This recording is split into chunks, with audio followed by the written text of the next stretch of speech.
Back with more questions in our world lead about the plane wreckage found on an island in the Indian Ocean. It is a matter of time now before we learn if it belongs to Malaysia Airlines Flight 370. We have a team of CNN analysts here to weigh in. Les Abend is a 777 pilot. David Susi was an FAA safety inspector. And Mary Schiavo was the Inspector General for the Department of Transportation.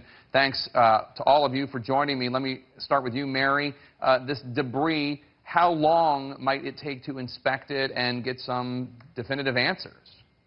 Well, if the part numbers that are stamped on the pieces of the plane still survive, it literally could be a phone call to Boeing or to the parts indices to look up the parts number to see if it belongs to a 777. And if it belongs to a 777, it is MH370 because there have only been 5 accidents or crashes of 777. Of a 777, one in London, one in San Francisco, the shoot down by the Russians of MH370, one where there wasn't any debris, and this one. So the answer could come, within hours if Boeing has been contacted and has been provided part numbers. The shoot down by the pro-Russian separatists, I should note. Right. Just so we don't get a letter from Vladimir Putin. David, the debris was discovered on an island near Madagascar in the southern part of the Indian Ocean. That's in the region where the experts feared it went down. Do you believe that this theory could finally be panning out? Well, to me, the odds are against it because of the fact that we've got so much contradictory evidence both ways. But I think that it is possible. I'm not ruling it out, certainly. Les, MH370 was headed northeast towards Beijing. This area is close to 4,000 miles from where the plane was last spotted, thousands of miles from the search area. What could have possibly pushed it so far southwest, so far off course?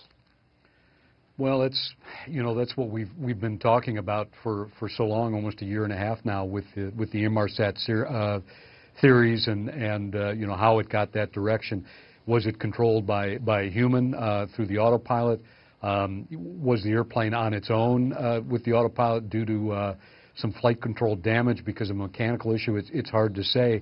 If this is indeed a part of MH370, and I think that it's possible that it could have drifted that far to the west with the 2 typhoons that went through during the search process.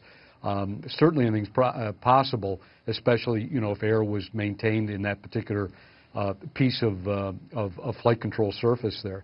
So anything is certainly possible.